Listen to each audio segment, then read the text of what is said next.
اللہ کے مقدس کلام سے سورہ ذاریات سے ایک آیت تلاوت کرنے کا شرف حاصل کیا ہے۔ خدا کہہ رہا ہے ذکر کرو اس کا جو میرا ذکر ہے، تنفع المؤمنین، کیونکہ اس میں مومنین کے لیے فائدہ ہے۔ اب خدا نے یہ نہیں بتایا کہ وہ ذکر کس کا ہے، کس طرح کرنا ہے، کیسے کرنا ہے، لیکن خدا نے نشانی آخر میں یہ بتائی ہے کہ وہ جو بھی ذکر ہے اس میں فائدہ ہے، لیکن مومنین کے لیے۔ اس کا مطلب کہ وہ جو بھی ذکر ہے وہ فائدہ دیتا ہے، نقصان نہیں دیتا، اس میں صرف اور صرف فائدہ ہی ہے۔ اب جب ہم نے تفاسیر عام کا مطالعہ کیا تو اس میں دو طرح کی تفسیر سامنے آئی۔ کسی نے لکھا ہے ذکر سے مراد یہ ہے کہ تسبیح پروردگار کی جائے، عبادت رحمان کی جائے۔ مجھے معاف کیجئے گا اگر اسی تفسیر سے مراد یہ لیں گے تو ہر تسبیح ہر نمازی کو فائدہ نہیں دیتے۔ اہل علم چہرے تو شریف فرمائیں، ہر نمازی کی نماز قابل قبول نہیں، ہر عبادت گزار کی تسبیح قابل قبول نہیں۔ خدا نے قرآن میں خود کہہ دیا ہے کہ کچھ ایسے نمازی ہوں گے جو جہنم کے آخری ٹھکانے میں ہوں گے۔ اس کا مطلب نماز تھی لیکن فائدہ نہیں تھا، عبادت تھی لیکن فائدہ نہیں تھا۔ یہاں خدا اگر نقصان دیتا تو خدا یہ کہہ دیتا کہ اس ذکر میں کچھ فائدہ ہے، کچھ نقصان ہے۔ خدا نے کہا جس ذکر کی میں بات کر رہا ہوں اس ذکر میں سوائے فائدے کے ہے ہی کچھ نہیں، اس میں صرف اور صرف فائدہ ہے، بس فائدہ ہے، فقط فائدہ ہے اور صرف فائدہ ہے، نقصان ہے ہی نہیں، اس میں صرف فائدہ ہے۔ اب یہاں پہ آ کے بات آسان کر لیتے ہیں کہ خدا نے کہا کہ وہ ذکر ہے اور ذکر میں فائدہ ہے۔ اب آئیں قرآن سے پوچھتے ہیں کہ میرے اللہ یہ ذکر کون سا ہے؟ جس ذکر کی تو بات کر رہا ہے، یہ ذکر تسبیح ہے، یہ ذکر عبادت ہے، یہ ذکر نماز ہے، یہ ذکر تیرے سامنے سجدہ کرنے کا نام ہے، یہ ذکر کس چیز کا نام ہے؟ اگلی جگہ پہ خدا نے قرآن پہ اس کی وضاحت کر دی۔ خدا نے کہا کہ بے شک ہم نے تمہاری طرف رسول کو بھیجا ذکر بنا کے۔ یہاں خدا کہہ رہا ہے کہ ذکر کرو جس میں مومنین کے لیے فائدہ ہے۔ اب اس ذکر کے لیے ایک اور میں آیت پڑھ دیتا ہوں جس میں تھوڑی اور تفصیل واضح ہو جائے گی، تمہید مکمل ہو جائے گی اور ہم جلدی نتیجے کے قریب چلے جائیں گے۔ اگلی جگہ پہ جا کے خدا پھر بول پڑا، اب ذکر ہم نے ڈھونڈنا ہے، سرکار ہم ہیں ذکر کے پیچھے کہ وہ ذکر کون سا ہے۔ اگلی جگہ پہ خدا نے قرآن پہ جا کے تھوڑی سی وضاحت اور کر دی، فَاسْأَلُوا أَهْلَ الذِّكْرِ، سوال کرو اہل ذکر سے، پوچھو اہل ذکر سے، سوال کرو تم اہل ذکر سے۔ اب اہل ذکر جو ہیں اس سے مراد اب اللہ نہیں، کیونکہ یہاں اہل کا ذکر ہو رہا ہے کہ کچھ ایسے لوگ ہیں جو صاحبان ذکر ہے۔ دوسری جگہ پہ خدا قرآن میں کہہ رہا ہے کہ میرا نبی ہے ذکر، یہاں کہہ رہا ہے اہل ذکر۔ اگر اہل ذکر کا سادہ ترجمہ کیا جائے تو سادہ ترجمہ یہ ہوگا، خدا کہہ رہا ہے اہل بیت سے سوال کرو۔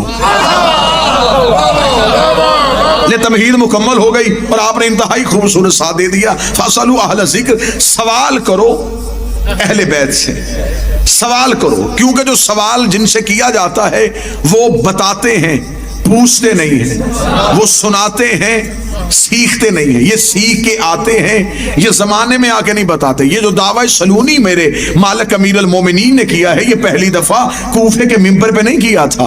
کوئی نہ سمجھے کہ کوفے کے ممبر پہ مولا امیر آئے تھے اور علی نے کہا تھا سلونی مجھ سے سوال کرو۔ یہ دعویٰ سلونی میرے مولا نے کوفے کے ممبر پہ نہیں کیا تھا، 3 دن کے علی نے کر دیا تھا، رسول کے ہاتھوں پہ کر دیا تھا۔ جب 3 دن کے علی تھے، 16 رجب کو رسول کعبہ سے علی کو لے کے باہر نکلے تھے تو وہاں پہ باہر بیٹھے ہوئے تھے لات منات اور عزا کے پجاری، انہوں نے رسول کے ہاتھوں میں ایک چھوٹا سا بچہ دیکھا، ان کے ذہن میں آیا یہ بچہ کہاں سے آیا؟ تو انہوں نے ایک دوسرے سے پوچھا یہ بچہ کہاں سے آیا؟ کسی نے کہا لات سے پوچھتے ہیں بچہ کہاں سے آیا، دوسرے نے کہا منات سے پوچھتے ہیں بچہ کہاں سے آیا، ایک نے کہا عزا سے پوچھتے ہیں بچہ کہاں سے آیا۔ دیوار کعبہ کے قریب ایک شور پڑ گیا تھا کہ اپنے بتوں سے پوچھو کہ بچہ کہاں سے آیا، بتوں سے پوچھو کہ یہ کہاں سے آیا، بتوں سے پوچھو کہ یہ کہاں سے آیا۔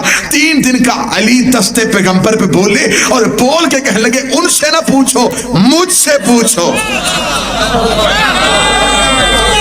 یہ سوال کرنا یہ سوال کرنا ہے تو سوال مجھ سے کرو.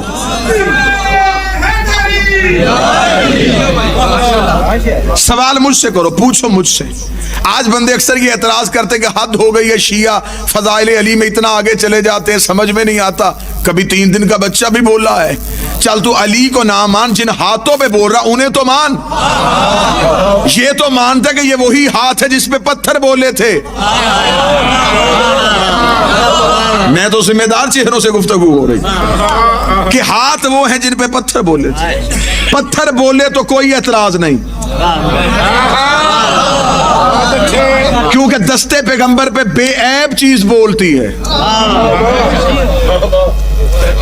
3 دن کے علی بولے, اور 3 دن کے علی نے ماضی کی خبر بھی دی, مستقبل کی خبر بھی دی. غیب جاننا کسے کہتے ہیں؟ حاضر کو جاننا غیب نہیں, غیب کو جاننا غیب ہے. ماضی غائب ہے, میں پہنچا, مجھ سے پہلے کس نے پڑھا میں نہیں جانتا. میں پڑھ کے چلا جاؤں گا, میرے بعد کون پڑھے گا میں یہ بھی نہیں جانتا. اس وقت میرے سامنے کتنے بیٹھے ہیں میں یہ جانتا ہوں. جو ماضی میں جھانکے وہ بھی علم غیب جانتا ہے, جو مستقبل کی خبر دے وہ بھی علم غیب جانتا ہے. علم غیب کی تعریف یہی ہے, علمی چہرے تشریف فرما ہے جو ماضی اور مستقبل کی ہمہ وقت خبر دے سکتا ہو, وہ علم غیب جانتا ہے. 3 دن کے علی نے رسول کے ہاتھوں پہ آ کے 2 اعلان کیے. فرمایا توریت سناؤں, انجیل سناؤں, زبور سناؤں. ان تینوں کا تعلق ماضی سے تھا, یہ پہلے آ چکی تھی. اب علی صرف ماضی کی خبر نہیں دے رہے, اور اسی جملے پہ رسول کے ہاتھوں پہ بول کے کہا اگر آپ کہیں تو قرآن سناؤں. قرآن ابھی نازل نہیں ہوا, اور خدا خلقت کے معیار بتا رہا ہے. خدا قرآن میں کہتا ہے کہ تم جب ماؤں کے بطنوں سے باہر آئے تم کسی شے کا علم نہیں رکھتے تھے. لا تعلمون شیء, تم کچھ نہیں جانتے تھے. تمہیں زمانے نے آ کے سکھایا. جب تم دنیا میں تم یہ بھی نہیں جانتے تھے کہ ماں کون ہے, باپ کون ہے. تمہیں رشتوں کی پہچان نہیں تھی, تمہیں بولنے کا طریقہ نہیں تھا, تمہیں گفتگو کا سلیقہ نہیں تھا. تم نے جو سیکھا زمانے سے آ کے سیکھا ہے, جو کچھ سیکھا ہے زمانے سے آ کے سیکھا ہے. خدا نے خلقت کے معیار بتا دیے ہیں, خدا نے خلقت کے اصول بتا دیے ہیں. خدا نے بتایا کہ جو دنیا میں آ کے سیکھیں, دنیا میں آ کے سیکھیں, وہ پیدا ہوتے ہیں, وہ ماؤں کے بطنوں سے پیدا ہوتے ہیں. جو زمانے میں آ کے سیکھیں وہ ماؤں کے بطنوں سے پیدا ہوتے ہیں, اور جو 3 دن کے ہاتھوں پہ آ کے بولے وہ پیدا نہیں ہوتے, وہ ظاہر ہوتے.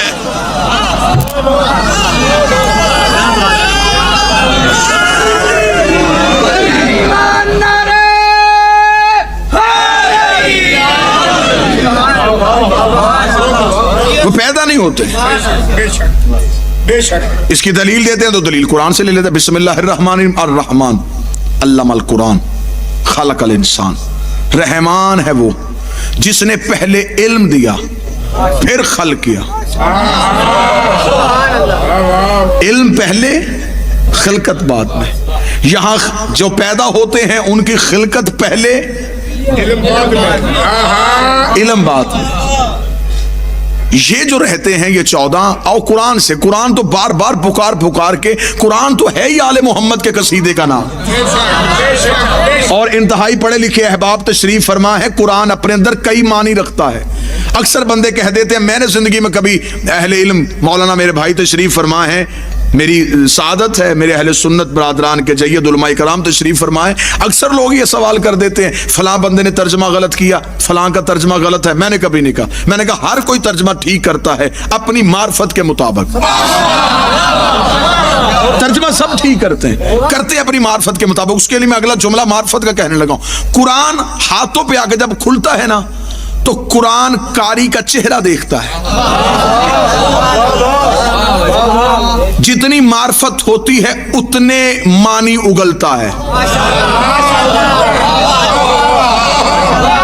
استاد منیر نیازی کا مجھے جملہ یاد آ گیا. وہ کہا کرتے تھے قرآن کی آیتیں اتنی حسین ہیں یہ بے ضمیر چہروں سے پردہ کرتی ہیں. قرآن کی آیتیں اتنی حسین ہیں، یہ بے ضمیر چہروں سے پردہ کرتی ہے، چھپ جاتی ہیں، کیونکہ قرآن کہہ رہا ہے کہ میرے اندر بھی ایک چھپی ہوئی کتاب ہے۔ قرآن قاری کا چہرہ دیکھتا ہے اور پھر قرآن اس کی معرفت کے مطابق اپنے معنی اگلنا شروع کر دیتا ہے۔ جتنی وہ معرفت بڑھاتا جاتا ہے قرآن اسے اتنی ہی معرفت دیتا چلا جاتا ہے، اور بہتر ہوتا ہے کہ جب قرآن وارث سے لیا جاتا ہے تو پھر قرآن اپنے معنی کو صحیح انداز میں بہتر طریقے سے بیان کرتا ہے۔ جیسا کہ میرے بادشاہ کے سامنے ایک شخص نے آ کے کہا، مولا ایک طرف آپ کہتے ہیں کہ حدیث ہے ہم سارے ہی محمد ہیں، پھر آپ میں کوئی علی کیوں، کوئی حسن کیوں، کوئی حسین کیوں، کوئی سجاد کیوں، کوئی جعفر کیوں، پھر سارے محمد کیوں نہیں، پھر یہ نام مختلف کیسے؟ اب جواب ہی بتائے گا کہ میں امام کی زبان سے نکلا ہوں، اس میں بتانے کی ضرورت نہیں ہوتی، معصوم اور غیر معصوم کا لہجہ بتا دیتا ہے، جملہ بتا دیتا ہے کہ میں کس زبان سے نکلا ہوں۔ جس کی زبان بولی اور نہج البلاغہ بنے، جب اس نے کہا کہ مولا یہ آپ اگر سارے محمد ہیں، پھر کوئی علی، کوئی حسن، کوئی حسین، کوئی موسیٰ، کوئی جعفر، کوئی رضا، کوئی تقی، کوئی نقی، یہ نام مختلف کیوں؟ امام مسکرائے۔ امام نے کہا، وہ سامنے طاق سے قرآن لے کے آ، اس نے قرآن لا کے امام کے ہاتھوں پہ رکھا، امام نے بند قرآن کو دیکھا، امام نے کہا یہ کیا ہے؟ اس نے کہا قرآن۔ امام نے کھول کے کہا یہ رحمان کیوں ہے، یہ بقرہ کیوں ہے، یہ آل عمران کیا کہنے سرکار؟ یہ کھلتا ہے تو صورتوں کی صورت میں، سمٹتا ہے تو قرآن کی صورت میں۔ فرمایا ہم جب کھلتے ہیں تو 14 ہو جاتے ہیں، ہم سمٹتے ہیں تو محمد ہو جاتے ہیں۔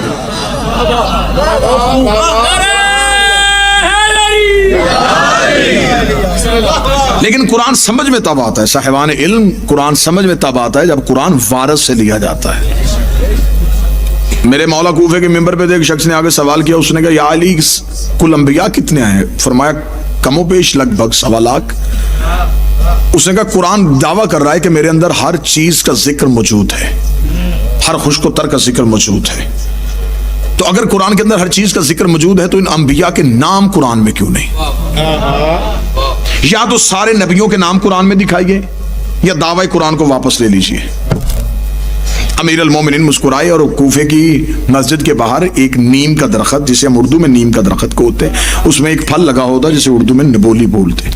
امیر نے فرمایا وہ نبولی توڑ کے لے کے آ، وہ نبولی توڑ کے لے کے علی نے فرمایا میرے ہاتھ پہ رکھ۔ اس نے کہا یا علی میں آپ سے پوچھ رہا ہوں کہ 1.25 لاکھ نبیوں کے نام قرآن کی کسی صورت میں دکھائیں، آپ کہہ رہے ہیں کہ نبولی میرے ہاتھ پہ رکھا۔ علی نے فرمایا اس نبولی میں تیرے سوال کا جواب۔ اس نے کہا مولا سوال کا جواب کیسے؟ امیر نے فرمایا یہ کیا ہے؟ اس نے کہا نبولی۔ امام نے فرمایا اگر اسے میں تھوڑی سی ریت ہٹا کے یہیں دفن کر دوں تو یہاں سے اسی نبولی سے ایک پورا نیم کا درخت نکلے گا؟ اس نے کہا بے شک مولا نکلے گا۔ فرمایا اس کے اندر ایک پورا درخت چھپا ہوا ہے، اس کے اندر جڑ ہے، تنا ہے، پتے ہیں، دکھا۔ باہر سے تو آنا نہیں، آئے گا تو اس کے اندر سے، دکھا۔ اس نے کہا مولا ایسے نظر نہیں آئے گا جب تک زمین کے حوالے نہیں کریں گے۔ امام نے فرمایا واپس چلا جا، قرآن تب تک سمجھ میں نہیں آئے گا جب تک وارث کے حوالے نہیں۔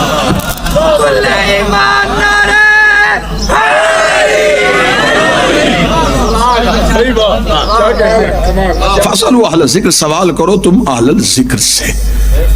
دعوی سلونی جو امیر المومنین نے کر دیا، یہ امیر المومنین نے 3 دن کی عمر میں بتا دیا کہ ہمارے ہاں معیار خلقت کیا ہے۔ یہ علم اپنی جبلت میں لے کے آئے ہیں۔ آسان کروں گا، انتہائی رک رک کے میں اس لیے پڑھ رہا ہوں، سامعین میرے قابل احترام ہیں، اہل سنت میرے بھائی تشریف فرما ہے، رک رک کے بات ان تک پہنچے۔ یہ جو 14 ہیں ان کی فطرت میں علم ہے، جبلت میں علم ہے، طینت میں علم ہے، یہ یہاں سے آ کے نہیں سیکھے۔ زمانہ ڈھونڈ رہا ہے کہ نبی مدینے کی کس یونیورسٹی سے پڑھے تھے۔ جسے نبی کا کوئی مکتب نظر میں نہیں آیا اس جاہل نے یہ کہہ دیا کہ ان پڑھ تھے، کیونکہ اس نے نبی کو یہاں کہیں پڑھتے ہوئے نہیں دیکھا، اور کہہ دیا کہ جبریل نے آ کے کہا تھا اقرا پڑھ، تو لہذا جبریل پڑھانے کے لیے آئے تھے تو جبریل معاذ اللہ استاد پیغمبر تھے۔ اس کتنا غلط عقیدہ ہے کہ اس نے جبریل کو یہ کہتے ہوئے سنا اقرا پڑھ، اور وہ جبریل کے اس کہنے سے بھی نہیں سمجھا کہ ہمیشہ پڑھے لکھے سے کہا جاتا ہے کہ پڑھ۔ سوال تو ہمیشہ پڑھے لکھے سے کیا جاتا ہے، اقرا پڑھ۔ ان کی جبلت میں علم، اس کی میں مثال دے دیتا ہوں۔ آپ سرکار چند انڈے لے لیں،